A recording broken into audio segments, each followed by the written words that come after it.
For decades, when you thought about war, what came to mind? Probably massive stuff, right? Fighter jets, tanks, aircraft carriers, all built by just a handful of giant companies.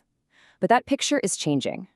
A new kind of force is rising, and it's not coming from those old factories. It's coming from Silicon Valley startups, and they move at the speed of software. So let's dive into this revolution. And that brings us to the central question, the one that's reshaping everything. In an era of artificial intelligence and autonomous machines, can the old guard, these slow, hardware-focused giants, really keep dominating? Or is the future of defense being coded somewhere else entirely? All right, here's how we're going to break this down. First, we'll look at how warfare itself is changing. Then, we'll put the old guard head-to-head with the new challengers. After that, we'll get into the actual tech making it all happen, look at the huge hurdles these startups have to overcome, and finally, think about what this new autonomous future really means. Okay, so first up, a new kind of warfare. And I mean that literally. The fundamental rules of conflict are being rewritten right before our eyes. Winning isn't just about having the biggest guns anymore. It's about a totally new set of metrics. Today, victory comes down to three things: speed, intelligence, and adaptability. We're talking about AI that can spot a target faster than any human ever could, drones that can fly their missions without a pilot, and weapon systems you can update overnight with new tricks. This massive shift from clunky hardware to nimble software is the exact opening these new companies have been waiting for. And that leads us straight to the main event, the old guard versus the new challengers.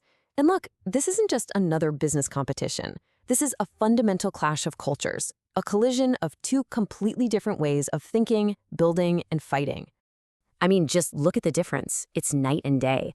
On one side, you've got the legacy players like Lockheed and Boeing. They live in a world of heavy hardware, development cycles that take decades, and contracts that basically pay them for taking a long time. But on the other side, you've got startups like Anduril and Shield AI.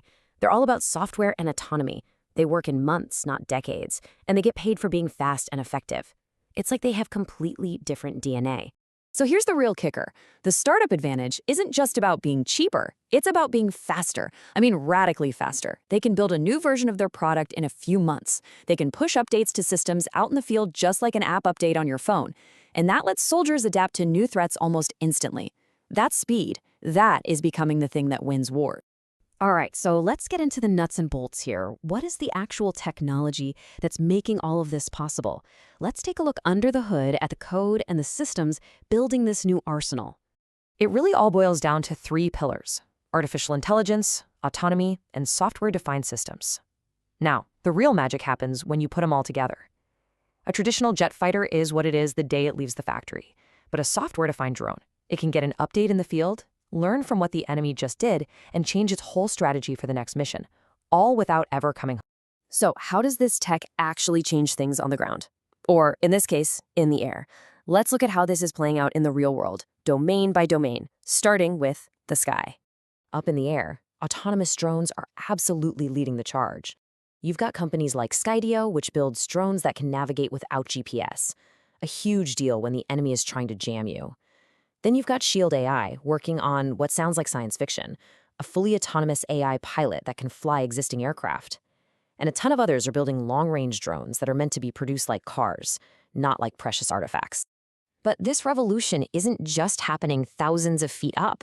The exact same transformation is happening right here on the ground, completely changing land-based defense. On land, a company called Anduril Industries is a huge name.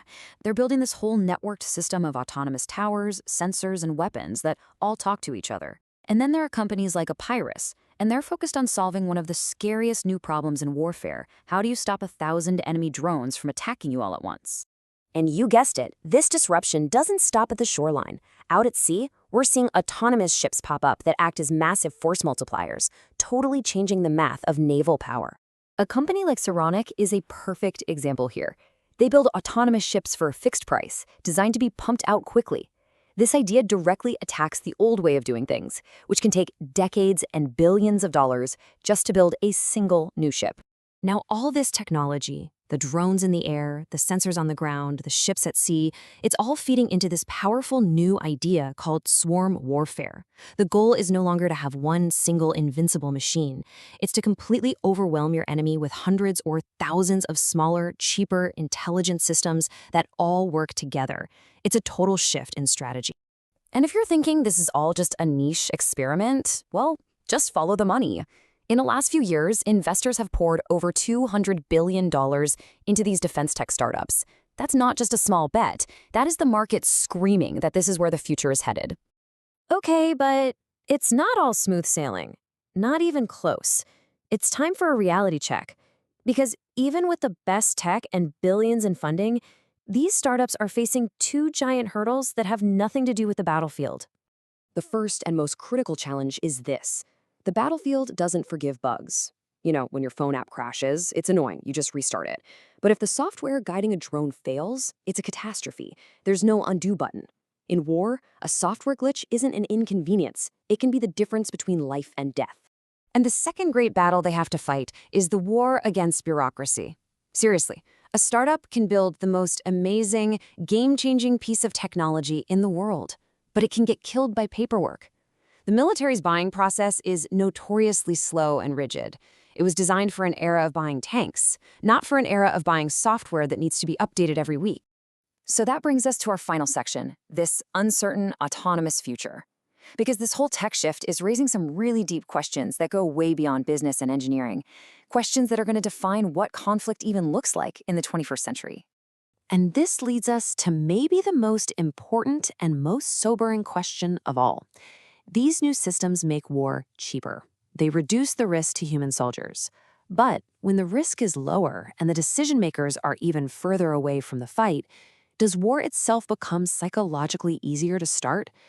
That's a question we're all going to have to grapple with. So what happens next in this industry? Well, we're probably going to see a shakeout. A few of these startups will survive and become the new giants of their generation.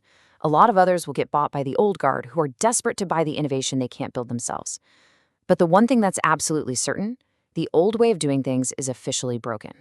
Ultimately, this is what you have to remember.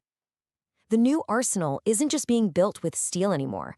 It's being built with code, with data, and with autonomy. And whoever ends up controlling that new arsenal, they're the ones who will shape the global balance of power for decades to come.